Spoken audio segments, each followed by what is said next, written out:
Omikron irra kan ka'e namoonni imala yaana kaaqana heekachiis kanaaf oduu dabalatan waliin tura an asli galgalu.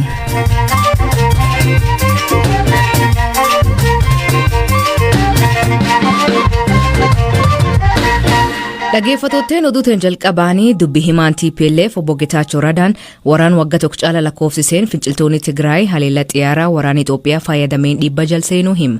Turtii BBC Focus on Africa waliin taasiseen Getaachoon humnoonni kanaan dura badinurraa raawwatan jedhanii himatan ammallee nuti qophaa'aa jira jedhu. Ji'a tokko dura gara magaalaa teessoo mootummaa Itoophiyaa Finfinneetti dhiyaachaa jiraachuu fi mariin waraana dhaabuuf fedhiin akka hin jirre ka ibsaa turan aangawootni TPLF dhukaasa dhaabuun mariin akka gaggeeffamu fedhaa fi qophaa'ina qabaachuu xalayaa dura taa'aa dhaabbata biyyoota gamtoomaniif erganiin beeksisaniiru. Dubbii himaan TPLF obbo Getaachoo Raddaa dhimma kanaan wal qabate sagantaa BBC Focus on Africa irratti gaaffiif deebii yoo taasisan lubbuu namoota nagaa fi loltoota waraana kana keessatti darbee kumoota hedduun lakkaa'amuuf gaabbiin akkatti dhaga'amu dubbatanii mariif kan haala danqe nu hin turre jedhan ammas dhaabni isaanii mariif qophaa'aa ta'uu dubbatan. Look, I would always regret the loss of lives. Laali yeroo hundumaa badii lubbuu qaqqabeef nan gaabba. Qaama kamiirraayyuu haa dhufanii badii lubbuu namoota nagaaf baduu lubbuu loltootaaf nan gaabba. Eegaan kana jedhe garuu daandii mariitti kan danqaa ta'e nu miti. Uummanni keenya haleellaa jala jira. Uummanni keenya tajaajiloota akka teleekominikeeshinii faa qofaarraatii miti kan adda cite. Deeggarsa namoomaa akka hin arganne taasifameera. Mala waraanaas ta'eera. Fedha keenyan turre waraanni humnoonni waliin wal dhaban waraanan akka furru barbaadan hawaasni idil addunyaa akka boodatti deebinu gaafachaa turan xalayaan keenya har'aa ifa kan godhus eeyyani nuti nagaaf qophaa'uu keenyadha hanga humnoonni keenya Amaaraa fi Affaar qabachuun marii kanaaf danqaa ta'etti achii bahuu yaaluuf qophiidha.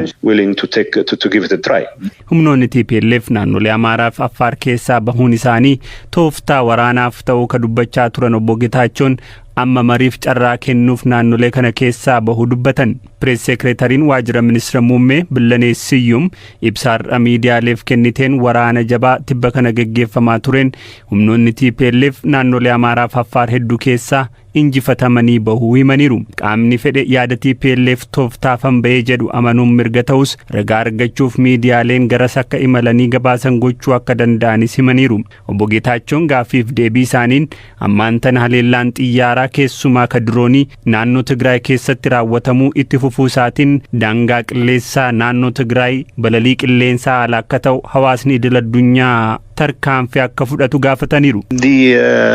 Air Force including drones are attacking. Humni qilleensaa diroonii dabalatee namoota nagaa irratti haleellaa raawwachuu itti fufeera.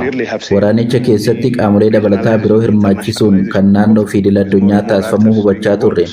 Kanaaf tarkaanfii barbaachisaa ta'e fudhachuun hojii hawaasa idil addunyaati. Qaamolee kanaaf ifatti kun gara gocha duguggaa sanyii marsaa biraatti kan geessu ta'uu himuu qabu. Tigraay ji'oota 13f duguggaa sanyiitu irratti raawwatamaa jira. Kanaaf hawaasni idil addunyaa daangaa qilleensaa keenya keessa balallii dhorkuu dabalatee tarkaanfii barbaachisu akka fudhatu waamicha goona. Including of course no fly zone in this region. Obbo Getaachoon biyyoota alaa Itoophiyaaf diroonii lola kana keessatti madaala waraanaa jijjiiraniiru jedhamee amanamu kennaniiru jedhanii amanan tarreessaniiru. We know for a fact the Emirates are part of this game. Emireetonni qaama kanaa ta'uu isaanii mirkanatti beekna. Ji'oota 13 dura duulli kun yeroo eegalu diroonii Emireetotaatu gara caalu qabeenyawwan waraanaa keenya xiyyeeffachuun yeroof madaala waraanaa gara raayyaa ittisaatti naannesse. Kanaan dabalataan inni Chaayinaas misaayilota gurguraa fi jiru yookaan ammoo diroonii kennaa fi jiru. Warri Iraanis kana keessatti hirmaachuu isaanii dhagahaa jirra. TPLF marii akka barbaadu beeksisuusaa hordofe haga ammaatti gama mootummaa Itoophiyaan ifatti deebiin kenname hin jiru jedhu obbo Getaachoon. We haven't. As I speak to you, drone attack is claiming. Hanga ammaatti humaa hin nageenyu.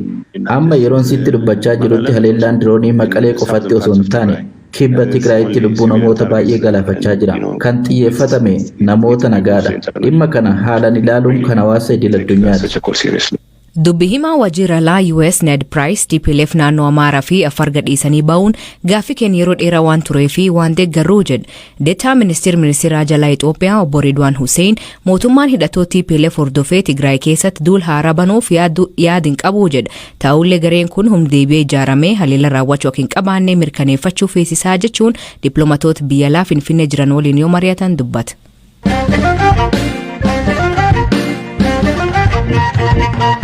Torbeewwan muraasa as raayaan ittisa biyyaa naannolee Amaaraa fi Affaar waliin ta'uun injifannoo waraana bal'aa goonfachuu dubbi himtuun waajjira ministeera muummee Bileen Siyuum ibsiti. Ibsi miidiyaaleef arlaateen dubbi himtuun tun rakkoo jirtuu karaa nagaan furuu fi mootummaan duraanuu fedhii qabaachuu himti.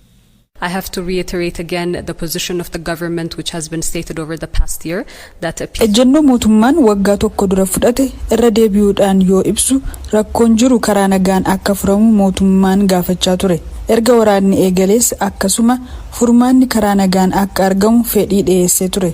Garuu fudhachuu didaniiru. Kan xalayaa UN'if barreeffame immoo dhaabbanni seeraan ala ta'ee qaama UN'if barreessuu akka danda'u hin beeku. Garuu mootummaan Itoophiyaa akkuma duraa furmaanni karaa nagaa fi siyaasaan akka argamu fedha. Haa ta'u malee furmaanni siyaasaa kamuu haqa itti gaafatamummaa fi marii irratti kan xiyyeeffate ta'uu qaba. Be centered on justice, will be centered on accountability and also in dialogue.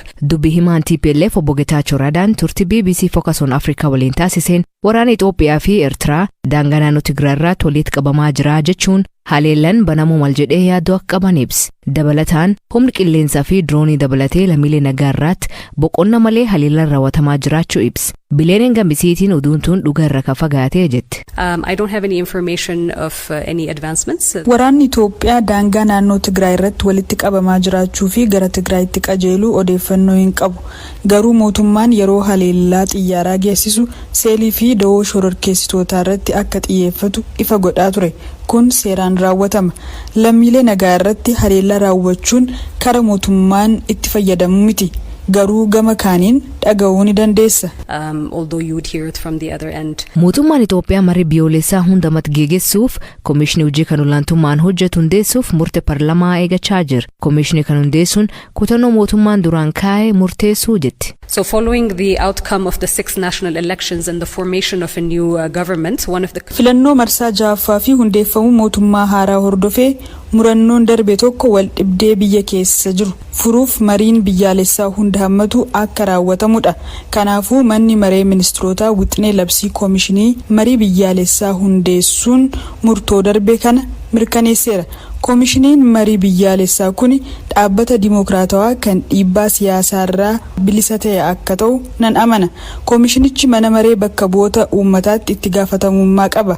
Ammoo hunda hammachuun bilisaan hojjetee wal dhibdeewwan jiru furuuf karaawwan itti fayyadaman ni mijeessa. Hojiiwwan ijoo qaama kanaa kan wixinee keessatti ibsame yaadawwan namoonni hunda irratti walii galan ibsuu, qaamolee marii kanarratti akka hirmaatan barbaachisan qindeessuu, waltajjii marii kanaa hundeessuu, adeemsa yaada marii kana keessatti kenname hojiirra oolchuu qopheessuu fi karoora hojiirra oolchuu hordofuudha.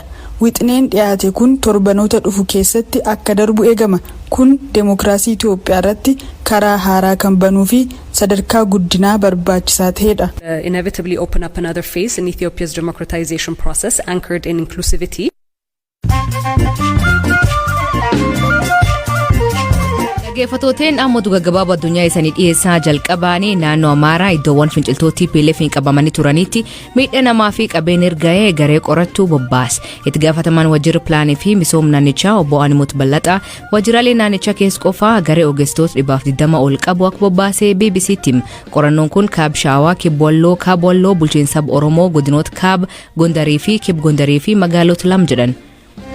Turtii manidhaa jisati guutuuf deemuun booda durtaan paartii Araana Tigraay obbo Abraa Dastaa hidhaatii baay'e. Obboleessisaa obbo Tawaldi Dastaa BBC'tti akka himanitti waa bibir 10,000 gadhiifame. Dhaabbati fayyaa addunyaa WHO'n yaada Omicron irraa kan ka'e namoonni imala yaanaa kaaqan akeekachiisa. Hoogganaan dhaabbatichaa Dr. Tedros Adhanom jireenyi dhala namaa haqamurraa sagantaan ayyaana haqamu wayyaa jechuun tarkaanfiiwwan jajjaboo fudhatamuu qabaa jedhe.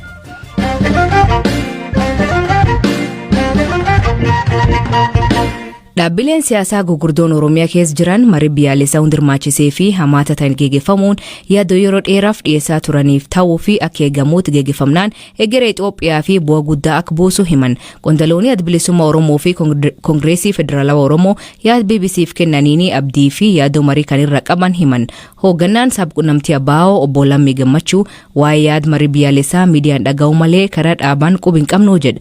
Qondaalii dhaabbatichaa kaabinee haaraa dhaabii bulchuun filatamanii Ministeera Ispoortii fi aadaa ta'an obbo Qajeela Mardaasaa ammoo mariin kun reefuu qophiirra jira jechuun abdiirra qaban himan.